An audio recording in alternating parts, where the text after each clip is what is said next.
ప్రేక్షకులకి నమస్కారం. గోపురానికి స్వాగతం.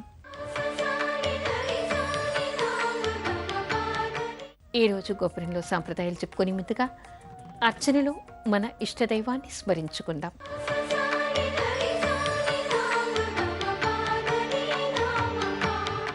హే స్వామినాథ కరుణాకర దీనబంధో శ్రీ పార్వతీశ ముఖ పంకజ పద్మబంధో శ్రీశాదిదేవగణ పూజిత పాద పద్మ వల్లీసనాథ మమ దేహి కరావలంబం. దేవాదిదేవసుత దేవగణాధినాథ దేవేంద్రవంద్య మృదు పంకజ మంజుపాద దేవర్షి నారద మునీంద్ర సుగీత కీర్తే వల్లీసనాథ మమ దేహి కరావలంబం. నిత్యాన్నదాన నిరతాఖిల రోగహారిన్ భాగ్యప్రదాన పరిపూరిత భక్తకామ శ్రుత్వాగమ ప్రణవవాచ్య నిజస్వరూప వల్లీసనాథ మమ దేహి కరావలంబం.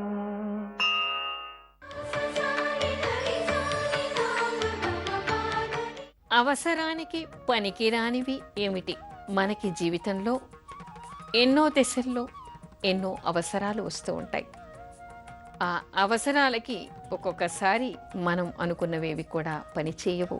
వాటిలో ముఖ్యమైనటువంటి వాటిని ఈ రోజుల్లో, ముఖ్యంగా ఈ ఆధునిక యుగంలో మనం పాటించవలసినటువంటి అనేక విషయాల్ని మనం ఒక్కసారి చర్చించుకోవాలి. అదేమిటి అంటే, మనకి నిజానికి శాస్త్రం ఏం చెప్తోంది అంటే, ఎవరికైనా సరే ముసలితనంలో పుట్టినటువంటి బిడ్డలు చేతికి అందిరారుట. పూర్వకాలం ఎలా ఉండేది? సంతతి ఎక్కువే ఉండేది. చిన్నప్పుడే సంతానం కలిగేది. మగవాళ్ళకి 20-21 వచ్చేసరికి, ఆడవాళ్ళకి 16-17 ఏళ్ళు వచ్చేసరికి మొదటి సంతానం వస్తూ ఉండేది. కాకపోతే ఆరోగ్య పరిస్థితుల రీత్యా ఎవరికైనా ఆడవాళ్ళకి కూడా ఈ రోజుల్లో 18 సంవత్సరాలు దాటాలి, మగవాళ్ళకైతే 25 సంవత్సరాలు దాటాలి. ఎందుకంటే ఈ రోజుల్లో ఇంకొకటి ఏమిటి, చిన్నప్పుడు ఎప్పుడో పెళ్ళిళ్ళు చేసేవాళ్ళు పూర్వకాలంలో. ఈ రోజుల్లో అలా చేయటం లేదు. ఆడపిల్లైనా మగపిల్లవాడైనా విద్య పూర్తి కావాలి, తర్వాత తన కాళ్ళ మీద తను నిలబడాలి, స్వయం సంపాదన కావాలి, స్వయం శక్తి వాళ్ళకి ఉండాలి. అలాంటప్పుడు మాత్రమే పెళ్ళిళ్ళు చేసుకుంటూ ఉన్నారు. కానీ ఏమవుతోంది, కెరీర్లో వాళ్ళు బాగా పాతుకుపోవాలి, నిలదొక్కుకోవాలి, ఉన్నత స్థితికి రావాలి. ఈ రోజుల్లో ఆశయాలు ఏమిటి? ఇల్లు కూడా కట్టుకుని, కారు కూడా కొనుక్కున్న తర్వాత పెళ్లి చేసుకోవాలి, లేదా అమెరికాకు వెళ్ళి సిటిజన్షిప్ వచ్చిన తర్వాత, లేదా కనీసం గ్రీన్ కార్డు వచ్చిన తర్వాత పెళ్లి చేసుకోవాలి. ఇలాంటి అభిప్రాయాలతో యువత ఉంటుంది. అయితే ఏమిటి, వీళ్ళకి పెళ్ళవడమే ఆలస్యం. ఆ తర్వాత ఏదైనా ఆరోగ్య సమస్యలుంటే సంతానం కలగటం మరీ ఆలస్యం. మరి అలాంటప్పుడు ఏమిటి, ఏ 35కో 40కో సంతానం కలిగిందనుకోండి, ఆ తర్వాత వచ్చేటువంటి సమస్యలు ఎలా ఉంటాయి? వీళ్ళ ఆ పిల్లల్ని పెంచుకునేటువంటి శక్తి వీళ్ళకి ఉండదు. అంటే శారీరకంగా, మానసికంగా కూడా వీళ్ళు బాగా అలసిపోయి ఉంటారు. అప్పటికే ఆ పిల్లల్ని సక్రమంగా పెంచలేరు. ముద్దు ముచ్చటతో కూడా వాళ్ళు ఆనందించలేరు. వయసుడికి పోయిన తర్వాత పిల్లలు పుట్టారు అనేటువంటి బెంగ కూడా ఉంటుంది. ఇంకో భయం ఏమిటంటే, 35 వచ్చేసరికి ఆరోగ్య పరిస్థితి ఈ రోజుల్లో దిగజారిపోతుంది. థైరాయిడ్ వచ్చిందండి, షుగర్ వచ్చిందండి, ఇంకేదో వచ్చింది.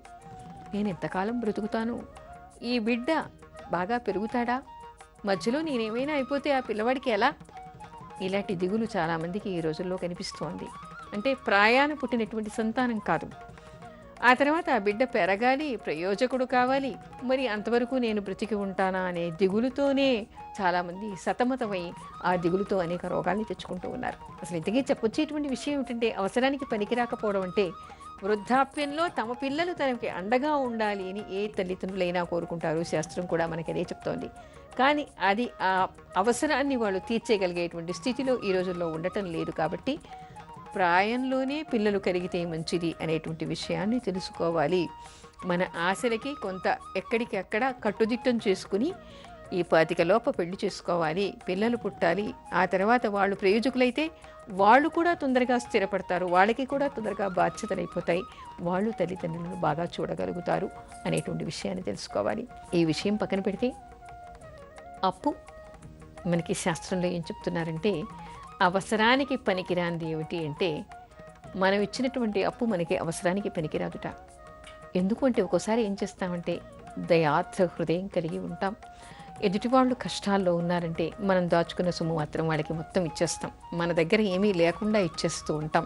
అలా ఇచ్చేసినప్పుడు ఏమవుతుందంటే ఎదుటివాళ్ళు మోసగాళ్ళు అని మనం చెప్పడానికి లేదు. కొన్ని చోట్ల ఉండొచ్చు, కొన్ని చోట్ల ఉండకపోవచ్చు. అలాంటప్పుడు ఎదుటి వాళ్ళ అవసరాలు, ఒక పెళ్ళికి కానీ, అనారోగ్యమని కానీ, మరేదైనా కారణానికి కానీ వాళ్ళు మన దగ్గర అప్పు తీసుకుంటారు. ఆ తర్వాత మనకేదైనా ఆపద వచ్చింది, అనారోగ్యం వచ్చింది, ఒక అవసరం వచ్చింది, మళ్ళీ మనం వాళ్ళని అడిగితే తీర్చగలిగేటువంటి స్థితిలో వాళ్ళు ఉండరు. అందుకని ఏంటంటే తన్ను మాలిన ధర్మం లేదు అని మనకి శాస్త్రం చెప్తోంది. దానం చెయ్యండి, చేయకూడదని కాదు. కొంతమంది అతిగా చేస్తూ ఉంటారు. అలా కాకుండా మీకు ఏది అవసరమో కొంతైనా పక్కన పెట్టుకోకుండా మీరు దాన్ని ఎవరికైనా అప్పు ఇచ్చారనుకోండి, మీ అవసరానికి అది పనికిరాదు.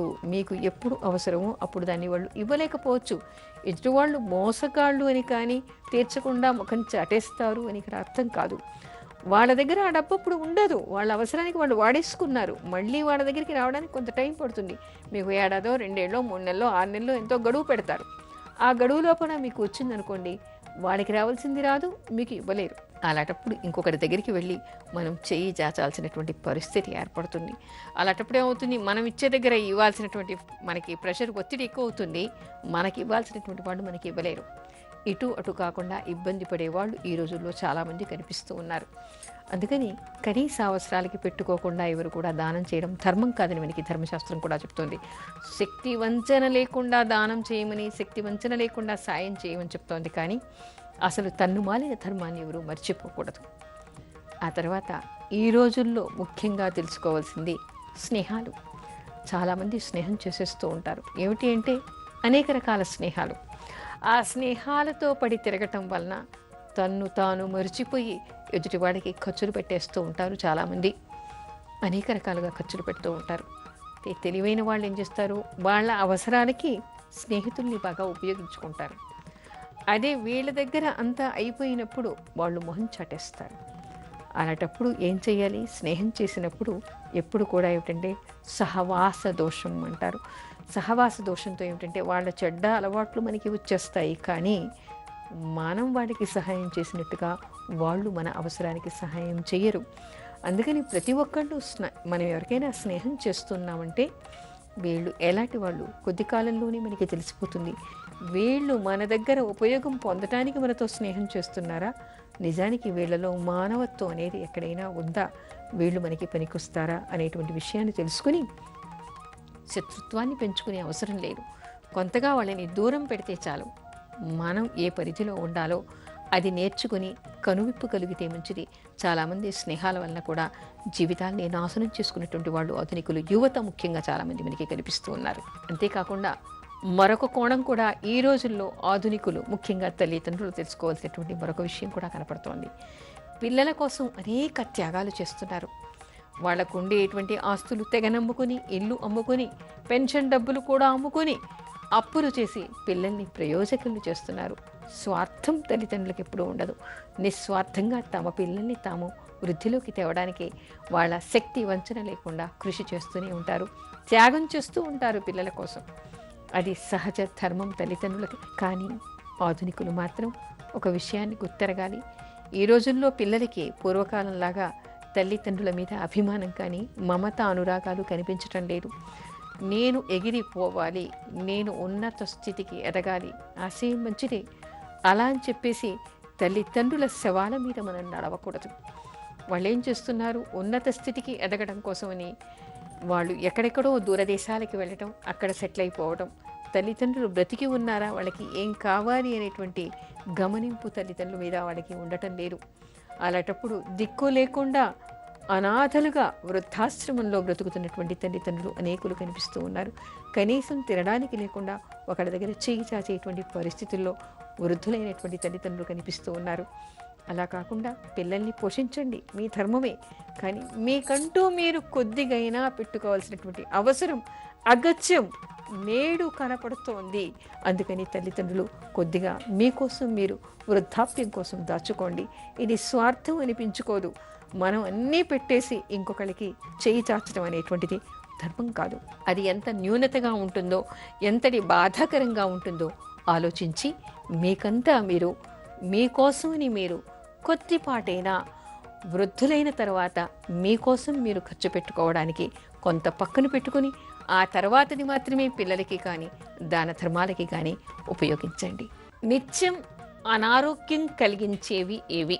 చాలామందికి వంశపారంపర్యంగా వచ్చేటువంటి రోగాలు ఒకవైపు వస్తే మరొక వైపు మనకు ఉండేటువంటి అలవాట్లని బట్టి మనకి వచ్చేటువంటి రోగాలు అధికంగా కనిపిస్తూ ఉంటాయి. అయితే అందరూ మందుల కోసం డాక్టర్ల దగ్గరికి పరిగెత్తక్కర్లేదు.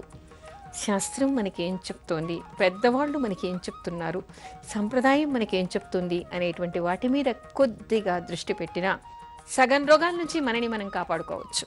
అవి ఏమిటి అంటే, శాస్త్రం మనకేం చెప్తోంది? మితాహారం. మనకి భగవద్గీతలో కూడా కనిపిస్తుంది, అనేక ఆధ్యాత్మిక గ్రంథాల్లో కనిపిస్తుంది. మితాహారం సాత్విక ఆహారం అంటారు. సాత్వికమైనటువంటి ఆహారం తినటం వల్ల, మితంగా భుజించటం వల్ల సగానికి సగం రోగాన్ని మనం పక్కన పెట్టవచ్చు. బాగుంది అని ఇష్టం వచ్చినట్టు ఎక్కడంటే అక్కడ ఏదంటే అది కొనుక్కు తినటం, బాగా తినటం అంటే ఇంకా మనకి అలసిపోయేలాగా రుచి ఉంటే నాలుకకి రుచికి ఏమిటి రుచిగా ఉంది అని చెప్పేసి అధికంగా తినటం, మితాహారం లేకుండా కొంతమంది అతిగా భుజిస్తూ ఉంటారు.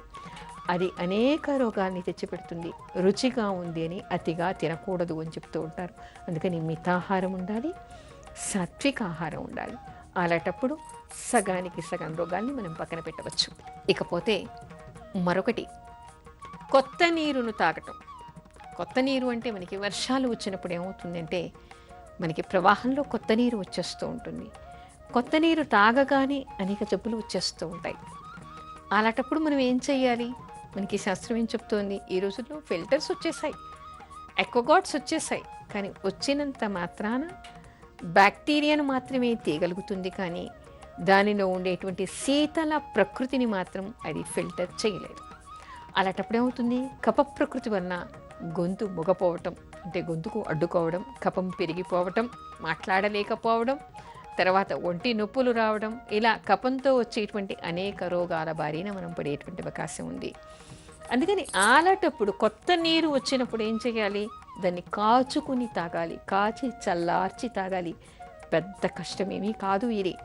కాకపోతే ఏమిటంటే వర్షాలు ప్రారంభం అవుతున్నాయి అనుకున్నప్పుడే ఇలాంటి జాగ్రత్తలు తీసుకోవాలి. ఇది ముఖ్యంగా పిల్లలకి, వృద్ధులకి, కఫ ప్రకృతి ఉన్న వాళ్ళకి ఎక్కువగా దీని ప్రభావం ఉంటుంది. అందుకని కొత్త నీరు రాగానే ఏం చేయాలి? దాన్ని మనం వడపోసి, తర్వాత వేడి చేసి వడపోసి దాన్ని తాగాలి. ఆ తర్వాత ఎండాకాలం వచ్చిందండి, అందరికీ చల్లటి నీరు కావాలి. చల్లటి నీరు అంటే అందరిళ్లలో ఫ్రిడ్జ్లు ఉండవు కదా. ఫ్రిడ్జ్లు ఉన్న వాళ్ళైతే హాయిగా ఫ్రీజర్లో నీళ్లు తీసుకొని తాగేస్తూ ఉంటారు. మరి కొంతమంది కుండలో నీళ్లు తాగేస్తూ ఉంటారు. అయితే ఫ్రిడ్జ్లో నీళ్ళ కంటే కుండలో నీళ్లు మనకి చాలా శ్రేష్టమైనవి అని చెప్పేసి మనకి శాస్త్రం చెప్తోంది. కానీ కుండలో నీళ్ళైనా కూడా కుండలో నీళ్ళే తాగండి, లేదా ఫ్రిడ్జ్ నీళ్ళే తాగండి. ఏవి తాగినా కూడా ఇప్పుడు రాబోయేదంతా కూడా మనకి ఎండాకాలం. అలాంటప్పుడు నీళ్లు తాగేటప్పుడు ఏం చేయాలిట? జాగ్రత్త. కొత్త కుండ తెచ్చినప్పుడు దానిలోని నీళ్లు అట్టే తాగకుండా ఆ కుండని ఒక 2-3 రోజులు తడిపి పెట్టి, ఆ తర్వాత ఆ నీళ్ళని 3-4 సార్లు పారేసి ఆ తర్వాత మాత్రమే ఆ నీటిని తాగాలి. మరో విషయం గుర్తుపెట్టుకోండి, కొత్త నీరు తాగేటప్పుడు, కొత్త కుండలో నీరు తాగేటప్పుడు కాచి వడపోచిన నీళ్లు, దానిలో చల్లార్చిన నీళ్లు కుండలో పోసి దానిలో కాసిని నువ్వులు పడేయండి. నువ్వులు పడేసి ఆ నీళ్లు తాగండి. అంటే నువ్వులు నానినటువంటి నీళ్లు తాగటం వలన కఫం పేరుకోదు, గొంతు మూగపోదు, గొంతు రాచుకుపోదు, జలుబు చేయదు. కొత్త కుండలో నీళ్లు కూడా జలుబు చేస్తాయి. కాబట్టి ఇలాంటి జాగ్రత్తలు తీసుకోవాలి. కుండను అట్టే తేగానే కడిగేసి నీళ్లు నింపుకొని మాత్రం ఎవరు తాగకూడదు. ఇలాంటిది అంటే నిత్యం వచ్చేటువంటి చిన్ని విషయాలే, వీటిని జాగ్రత్తగా గమనించడం వల్ల మనకి రోగాలు రాకుండా ఉంటాయి అనేటువంటి విషయాన్ని గుర్తుంచుకోవాలి. ఇకపోతే మనకి దురలవాట్లు, మద్యపానం, ఆ తర్వాత మనకి పొగ తాగటం, ఇలాంటివన్నీ ఉన్నాయి కదా. ఇవన్నీ కూడా మానేస్తే, అది ప్రత్యేకంగా చెప్పక్కర్లేదు, అందరికీ తెలిసేటువంటి విషయమే. అంతేకాకుండా మరొక విషయం, పసిపిల్లల విషయంలో ముఖ్యంగా గుర్తుపెట్టుకోవాల్సిందే. పిల్లలకి పాలు తాగించి స్నానాలు చేయించేస్తూ ఉంటారు. పెద్దవాళ్ళు కూడా ఈ రోజుల్లో ఉండేటువంటి గొప్ప అలవాటు ఏమిటి అంటే, సాధారణంగా పొద్దున్నే పనులన్నీ చేసేసుకొని, ఇల్లు శుభ్రంగా తుడిచేసుకొని, టిఫిన్ కూడా చేసి ఆ తర్వాత స్నానానికి వెళ్తారు. స్నానం చేస్తారు. కొంతమంది అన్నం తిన్నాక బద్ధకస్తులు ఏమిటంటే పొద్దున్న టిఫిన్లు అంతా అయ్యాక భోజనం కూడా అయ్యాక స్నానాలు చేస్తూ ఉంటారు. అలా చేయటం వలన అనారోగ్యం కలుగుతుంది అని మనకి వైద్యశాస్త్రం చెప్తోంది. ఎప్పుడు కూడా తిన్న తర్వాత సాయంత్రం కూడా చాలామంది ముఖ్యంగా ఎండాకాలంలో కనిపించేటువంటిది ఏమిటంటే అన్ని పనులు చేసేసి రాత్రి భోజనం చేసేసి పడుకునే ముందు స్నానాలు చేసేస్తూ ఉంటారు. తిన్న తర్వాత స్నానం చేస్తే అనారోగ్యము అని మనకి వైద్యశాస్త్రం చెప్తోంది. అందుకని అన్ని పనులు చేసుకున్నాక రాత్రి భోజనం చేసే ముందు స్నానం చేసి చివరిగా భోజనం చేయండి, కానీ భోజనం చేసి స్నానం చేయకూడదు. పిల్లలకి కూడా అన్నం పెట్టాకనో పాలు పట్టిన తర్వాతనో స్నానాలు చేయించకండి. అలా చేయించడం వల్ల కూడా జబ్బు చేస్తుందని మనకి వైద్యశాస్త్రం చెప్తోంది. అది కూడా అంత మంచిది కాదు. ఇలాంటి చిన్న చిన్న విషయాల్ని గమనించాలి. అంతేకాకుండా ఎండలో బయటికి వెళ్ళి ఇంటికి రాగానే చల్లటి నీళ్లు గటగటా తాగేస్తూ ఉంటారు. కానీ అలా తాగటం కూడా మంచిది కాదని చెప్పేసి మనకి వైద్యశాస్త్రం చెప్తోంది. ఇకపోతే ఏమిటంటే అనేక విషయాలు చెప్పుకోవాల్సినవి ఉన్నాయి. కాకపోతే ఎండాకాలంలో తీసుకోవాల్సినటువంటి అనేక జాగ్రత్తల గురించి మనం మరొక ఎపిసోడ్లో విశదంగా చెప్పుకుందాం. ఇప్పుడు అర్చనలో కొన్ని భక్తి గీతాలు.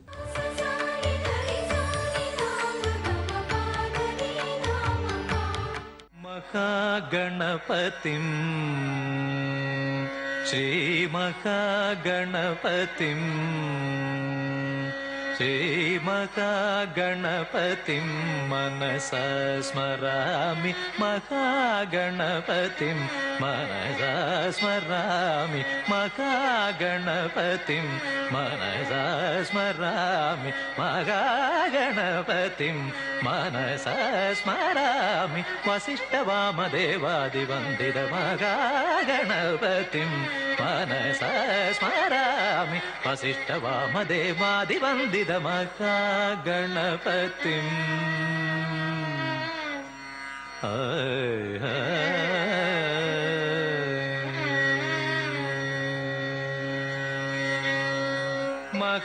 మహాదేవసుతం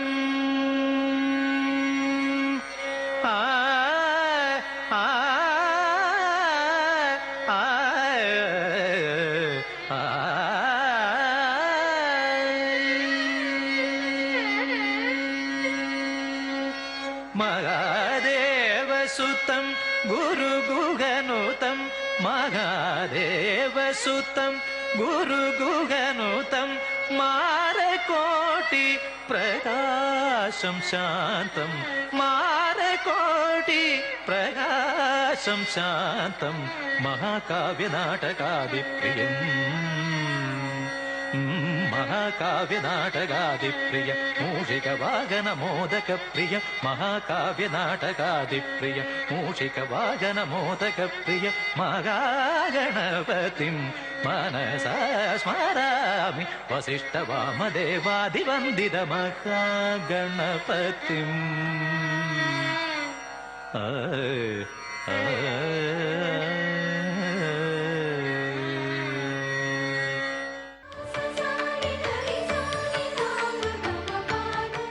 గోపురంపై మీ అమూల్యమైన సలహాలు మాకు తెలపండి. మా చిరునామా Gopuram care of Zee Telugu, post box number 102, Khairatabad, Hyderabad 5,04,000. మా ఈమెయిల్ ఐడి gopuram.ztelugu@gmail.com. తిరిగి రేపటి గోపురంలో మరికొన్ని సాంప్రదాయాలు చెప్పుకుందాం. అంతవరకు సెలవు. నమస్కారం.